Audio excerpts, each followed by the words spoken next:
Olá, tudo bem? Vamos a mais uma mensagem dos textos bíblicos. E o tema deste vídeo, Jesus mandou quem guardar os seus mandamentos? Eu estou gravando esse vídeo para responder o comentário de um irmão. Ele perguntou para que eu fale sobre João 14:15. Livro histórico de João, capítulo 14, versículo 15. Assim está: se vocês me amam, guardarão os meus mandamentos. Jesus, Yeshua e Yahshua falou isso. Mas ele falou isso para quem? O primeiro ponto aqui. Para quem Yeshua falou? Para que época ele falou? Esse tem que ser um entendimento a respeito das fases, das etapas dos escritos bíblicos. Porque senão você pega isso daqui e fala, tá vendo? Temos que guardar, porque Jesus mandou guardar os mandamentos. Mas os mandamentos de Jesus eram os mesmos mandamentos que Moisés recebeu por intermédio de anjos do Monte Sinai? Seria isso? Seria esses mandamentos? Se vocês, discípulos, me amam, guardarão os meus mandamentos. Isso teve um prazo.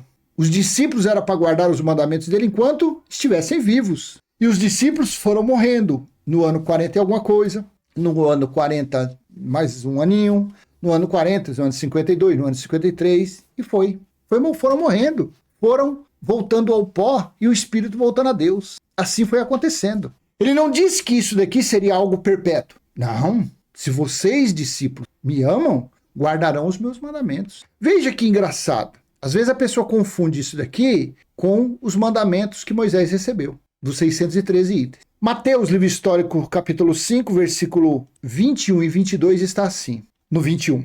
Vocês ouviram o que foi dito aos antigos: não mate, e ainda, quem matar estará sujeito a julgamento. 22. Eu, porém, aqui ele colocou uma contraposição. Aqui ele colocou algo dele, tirado, baseado no que foi dito pelas leis recebidas por Moisés. Só que ele falou, eu, porém, ele chamou aqui a responsabilidade, joga para mim aqui, que eu mato no peito, faço umas 25 embaixadinhas e faço gol.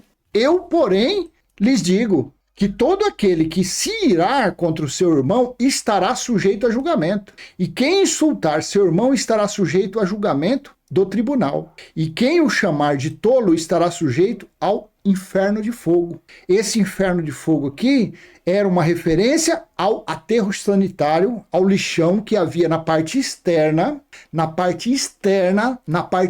de Jerusalém, onde no passado eram sacrificados crianças ao deus que eles acreditavam, o deus Moloque, e animais que morriam ali, adjacências de Jerusalém, eram jogados ali.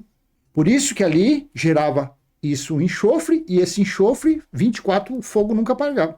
Então, inferno significa sepultura, cemitério, local dos mortos. Então ele usava aquela situação, aquele aterro sanitário como inferno de fogo, sepultura de fogo. Você entendeu? Então, há julgamento ao do tribunal. E quem o chamar de tolo será sujeito à morte de fogo, à sepultura de fogo, ao cemitério de fogo, que era usado isso.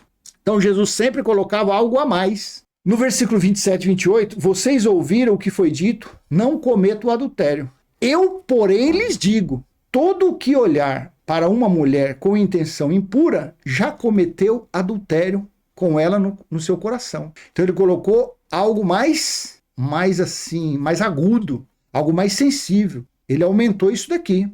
No versículo 31 e 32, também foi dito, aquele que repudiar a sua mulher deve dar-lhe uma carta de divórcio. Eu, porém, lhes digo, quem repudiar a sua mulher, exceto em caso de relações sexuais ilícitas, a expõe a se tornar adúltera, e aquele que casar com a repudiada comete adultério. Então ele colocava algo a mais. E no 33 e 37, vocês também ouviram o que foi dito aos antigos. Não faça juramento falso, mas cumpra rigorosamente para com o Senhor o que você jurou. Eu, porém, lhes digo, não jurem de modo nenhum, nem pelo céu, por ser o trono de Deus. Naqueles dias era o trono de Deus, porque não havia acontecido a parousa, a escatologia, nem pela terra, por ser estrado de seus pés. Isso era uma metáfora, porque o Senhor, ele é o Espírito, ele não é algo material. Nem por Jerusalém, por ser a cidade do grande rei. Não jure pela sua cabeça, porque você não pode fazer